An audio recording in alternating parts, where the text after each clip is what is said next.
자, 여러분들은 보통 우주라는 말씀을 들으면 어떤 것들을 떠올리시나요? 아마 대부분의 사람들이 그림에서 보시는 것처럼 광활한 우주에 떠 있는 수많은 별들, 그리고 뭐 성운이라든지 은하수라든지 이런 것들을 많이 떠오르실 겁니다.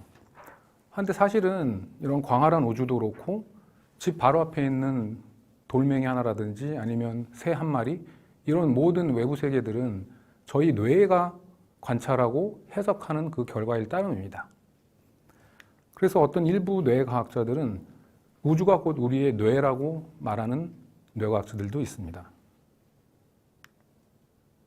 그런데 이것을 뇌가 직접 할 수는 없는 것이고, 오감이라는 감각기관을 통해 가지고 외부의 세계를 정보를 받아들이고 뇌가 그것을 해석하도록 도와줍니다. 또한 청각은 다른 감각과는 다르게 우리가 청각 감각기관을 통해서 받아들여야 하는 소리 중 가장 중요한 것 역시 사람이 또는 나 자신을 포함하여 사람이 내는 목소리라는 것에 가장 큰 차이가 있다고 할 수 있겠습니다. 자, 그러면은 인간에게 가장 중요한 소리가 아까 제가 음성이라고 말소리라고 말씀을 드렸는데, 음성을 제외한 소리 중 인간에게 가장 중요한 소리는 무엇일까요? 사람마다 대답이 다를 수 있겠지만 아마 많은 사람들이 음악이라고 하는데 동의하실 겁니다. 자, 음악은 우리 주위에 언제 어디서나 있습니다. 오늘도 여러분이 지하철을 타고 아침에 출근하거나 아니면은 점심을 드시러 식당에 가셨거나 할 때 아마 음악을 들으셨을 겁니다. 그만큼 음악은 우리 주위에 항상 있으며 많은 사람들이 음악을 사랑하고 듣는 것을 좋아합니다. 자, 음성이라는 것은 아까 제가 말씀드렸다시피 인간과 인간이 협업을 통해서 인간보다 강한 다른 종의 생물들과 경쟁하기 위해서 필요한 굉장히 중요한 소통의 도구였습니다. 하지만 음악은 무슨 이유 때문에 인간에게 존재를 하는 걸까요? 인류의 모든 역사를 돌아봤을 때 모든 종족과 부족을, 나라를 막론하고 두 가지 공통적으로 발견되는 것이 있는데, 그것이 바로 언어하고 음악이라고 합니다. 브라질 아마존에는 문명과 단절된 채 살아가는 피라라는 종족이 있는데, 그들에게는 색깔을 나타내는 단어가 없습니다. 그리고 수를 세는 단어도 없고, 그 다음에 회화나 그림이 존재하지도 않습니다. 그리고 그 흔한 탄생신화도 없다고 합니다. 그럼에도 불구하고 아주 다양한 형태로 음악은 존재한다고 합니다. 음성은 아까 말씀드린 것처럼 저희 인류의 생존과 번영에 있어서 아주 중요한 수단이었다고 하면은, 음악은 도대체 어떤 기능을 하길래 왜 우리 주위에 항상 존재하고 모든 인류가 이 음악을 만들어 왔고 지금까지 즐기고 있는 것일까? 많은 이제 음악 연구자들이 이러한 대답에 질문을 찾기 위해서 많은 연구를 했지만 모두가 동의하는 답은 나온 것 같지는 않고요. 그중 하나의 이론으로는 음악은 언어의 부산물이라고 하는 이론이 있습니다. 음악은 청각적 치즈케이크이다라고 말을 하기도 하는데요. 이 말인즉슨 언어와 음악 사이에는 굉장히 공통점이 많습니다. 음정의 높이를 나타내는 음고라든지 아니면 말하는 빠르기, 강약, 아니면 리듬, 이런 것들이 음악과 공통되는 어떤 음행학적 요소들이 많은데, 언어가 발달되면서 음악도 따라서 같이 발달했다고 하는 주장입니다. 뭐 이것에 거의 반대의 의견을 내는 학자들도 있고요. 공통적으로 모아진 의견은 없지만 어쨌거나 한 가지 확실하게 말씀드릴 수 있는 것은 인류가 존재하는 한 우리 옆에는 항상 음악이 존재할 것이라는 것입니다. 네, 그럼 지금부터는 음악이 인공지능과 만날 때 어떠한 재미있는 일이 생겨날 수 있는지 이에 대해서 설명을 드리도록 하겠습니다. 인공지능도 음악적 소양을 가질 수가 있다고 말씀드리는 것입니다. 제가 여기서 말씀드리는 음악적 소양이라는 것은 뛰어난 천재 작곡가라든지 아니면 연주자, 아티스트들을 의미하는 것은 아니고 굉장히 넓은 의미의 어떤 그런 음악적 소양을 말씀드리는 것입니다. 일례로 음악을 추천하는 인공지능 알고리즘을 말씀드릴 수가 있습니다. 선택의 역설이라는 것은 선택 후보가 너무 많을 때 오히려 어떤 것을 선택하는지에 대한 결정을 내리기가 매우 힘들어진다는 것을 말씀드리는 것입니다. 이것은 음악에 있어서도 마찬가지입니다. 20, 30년만 하더라도 레코드 가게에 가면은 뭐 수천 장의 앨범들이 있었고 저는 이것을 들어보면서 내가 좋아하는 음악이 어떤 것인지를 확인하고 그 다음에 구매 과정을 거치는 그런 절차를 거쳤습니다. 하지만 여러분들도 아시다시피 온라인으로 지금 서비스되고 있는 여러 가지 음원 스트리밍 서비스 사이트에는 수천만 곡 이상의 음원이 있습니다. 그 중에서 여러분들이 좋아하는 것을 일일이 들어보면서 선택한다는 것은 거의 불가능에 가깝습니다. 그래서 이렇게 수천만 곡에 달하는 굉장히 방대한 양의 음악으로부터 여러분의 취향에 맞는 것만을 골라서 선택해주고 필요 없는 것들은 제거해주는 그런 작업이 필요한데 이것을 추천 시스템이라고 하고 책, 영화, 음악 등 다양한 방면에서 활용이 되고 있습니다. 하지만 이러한 추천 서비스 중에 가장 지금 널리 활용되고 있는 것이 협업 필터링이라는 방식인데 이는 아주 단순하게 말씀드리자면 수천 명의 사람들이 수천 개의 아이템, 즉 음악이건 책이건 아니면 영화건 이런 것들을 구매하고 서로 소비하는 그런 패턴을 분석함으로써 어떤 사람에게 어떤 음악, 어떤 책을 추천해주면은 그 사람이 이것을 좋아할지 그런 확률을 예측함으로써 추천을 통해 가지고 더 많은 상품들을 소비할 수 있도록 하는 그런 알고리즘입니다. 하지만 이런 협업적 필터링 알고리즘의 가장 큰 문제 중에 하나는 인기도에 따른 선입견이라는 게 있다는 것입니다. 즉 아주 유명한 아이템들, 즉 아주 유명한 가수라든지 아니면 아주 유명한 책이나 영화들은 굳이 추천을 해주지 않아도 되는데 많은 사람들이 그걸 좋아하고 구매를 하다 보니까 그것이 반복해서 인기가 좋은 아이템들만 계속해서 추천되는 그런 단점을 말합니다.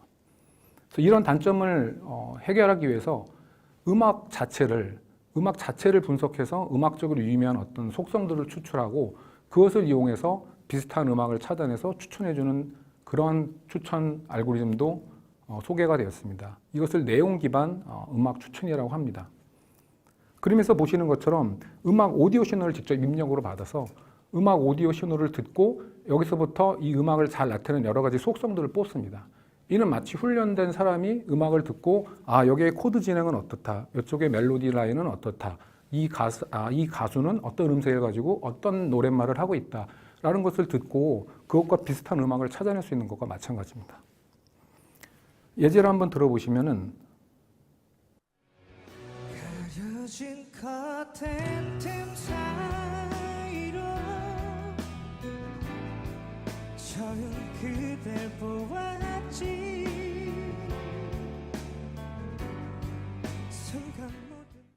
만약에 이러한 음원이 입력으로 주어졌고 사용자가 이 음악을 듣고 좋아했다면 내용 기반 음악 추천 알고리즘을 활용하여 이것과 가장 내용적으로 비슷한 음악을 찾아서 다음과 같은 음악을 들려줄 수가 있는 것입니다.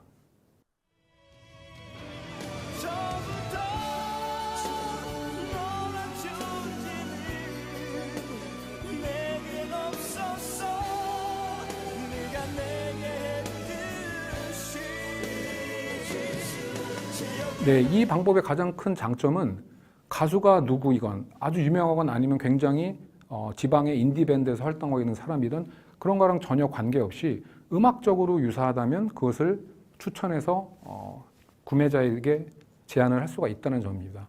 이것이 그리고 중요한 이유는 지금 전 세계적으로 음악 소비 그 패턴을 보시면은 굉장히 극소수의 아주 유명 인기 아티스트들에게 대부분의 사용자들의 구매가 이루어지고 나머지 99%에 해당하는 저희가 흔히 긴 꼴이라고 부르는 이런 아티스트들은 실제로 구매가 잘 이루어지지 않는 그런 현상을 발견할 수가 있습니다. 근데 아까 말씀드린 협업적 필터링 방식으로 하면은 계속 반복적으로 이런 유명 아티스트들의 노래만 추천이 되고 이 긴 꼴에는 닿지 못하는 현상들이 일어나는데 내용 기반 음악 추천을 활용하면은 이 긴 꼴에 있는 덜 유명한 아티스트들도 추천해 줄 수 있는 그런 장점이 있다고 할 수 있겠습니다. 그 다음에 음악을 사람이 들을 때 개인적으로 취향이 굉장히 다르기도 하지만 개인에 따라서도 같은 개인이라 하더라도 그 개인이 처한 문맥과 상황에 따라서 듣고 싶은 음악이 다를 수가 있습니다. 음악의 경우 여러분 아시겠지만 음원 스트리밍 사이트에 플레이리스트라고 해서 자기가 어떤 때 듣고 싶은 플레이리스트, 즉 여러 가지 곡들을 이렇게 뭉쳐놓은 그러한 것들을 보실 수가 있는데요. 뭐 예를 들어 여행 가서 듣기 좋은 음악, 아니면 독서할 때 듣기 좋은 음악, 아니면 친구와 파티할 때 듣기 좋은 음악, 이런 식으로 굉장히 다양하게 어떤 문맥과 상황에 맞춰서 그에 굉장히 적합한 음악들을 사람들이 찾고 그리고 검색하고 발견하고 싶어 한다는 그러한 요구를 충분히 보실 수가 있는데요.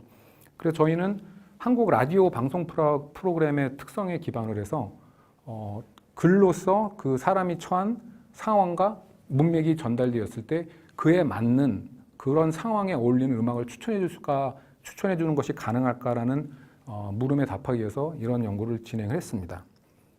그래서 지금 소개해 드릴 내용은 저희가 실제로 라디오 방송 프로그램에서 수많은 시청자들이 올린 사연과 그다음 그 사연을 설명하고 나서 이러이러하니 이런 노래를 틀어주세요라고 하는 그 글과 그 노래와의 관계가 있을 것인가, 이것을 찾을 수 있을 것인가에 착안해서 저희가 수만 개의 이러한 텍스트 데이터와 거기에서 신청한 노래를 분석함으로써 그 둘과의 관계성을 찾고자 노력했습니다. 이것은 실제로 모 방송 프로그램에서 어떤 애청자가 올린 사연입니다. 보시면 아시겠지만 남자분이 쓰신 것이고 결혼을 곧 앞두고 있어서 그 약혼자에게 청혼을 하는 것을 이렇게 공개적으로 라디오 방송을 통해서 청혼하는 글인 것을 쉽게 알 수가 있습니다. 그리고 맨 밑에 나의 신부가 대기 중이냐고 청혼을 하고 이 노래를 틀어주세요라고 한 것입니다. 근데 저희는 그것을 지우고 그것을 평가를 해서 실험을 위해서 대중들에게 들려주고서 이 글과 가장 잘 어울리는 곡은 무엇일까라고 저희가 물어봤습니다. 여러분들도 한번 듣고 한번 평가를 해보시죠. 자, 첫 번째 노래입니다. 오늘도 나는 잔인한 자와 겁쟁이와 거짓말쟁이와 네, 두 번째 노래입니다. 무어져 보여요 그대에게 난 말한 것 같아 말한 뒤에라도 네, 그리고 마지막으로 세 번째 노래입니다. 이 길이 멀게만 보여도 서글픈 마음에 자, 방금 들려드린 노래 3개 중 하나는 실제로 이 청취자분이 신청한 노래였고요. 다른 하나는 저희 알고리즘이 추천한 노래입니다. 저희 알고리즘이 어떻게 추천을 했느냐? 이 글과 가장 비슷한 글을 찾았습니다. 문맥적으로 가장 비슷한 글을 찾은 다음에 그 청취자가 신청한 노래를 저희가 여기에 예시로 제시를 했고요. 그 다음 나머지 하나는 저희가 갖고 있는 곡 중에서 그냥 무작위로 추출해서 들려드린 것입니다. 여러분이 셋 중에 어느 것이 이분이 신청한 노래라고 생각을 하시나요? 네, 정답은 바로 마지막으로 들으셨던 성시경 씨의 두 사람이라는 노래입니다. 네, 결혼을 통해 두 사람이 하나가 된다는 그런 뜻을 가지고 있는 노래고 많은 분들이 청혼 시에 이 노래를 사용했을 것으로 압니다. 하지만 많은 분들이 평가해 주신 것처럼 두 번째도 답일 거라고 많은 분들이 손을 들어주셨는데요. 네, 두 번째 노래가 바로 저희 알고리즘이 추천한 노래입니다. 바로 이소라 씨의 프로포즈, 청혼이라는 노래죠. 굉장히 대중적으로 인지도도 많고 실제로 청혼을 할 때 많이 사용됐던 노래입니다. 즉, 이 말은 이 글과 비슷한 글을 찾았을 때 비슷한 글을 찾는 것은 문서 검색에서 굉장히 지금 성능이 좋게 판별되고 있고요. 그렇기 때문에 비슷한 문맥의 글을 찾았고 같은 문맥에 또는 같은 상황에 처한 사용자라면 아마 듣고 싶은 노래도 비슷할 거라고 했던 저희 가정이 어느 정도 맞았음을 확인할 수가 있습니다.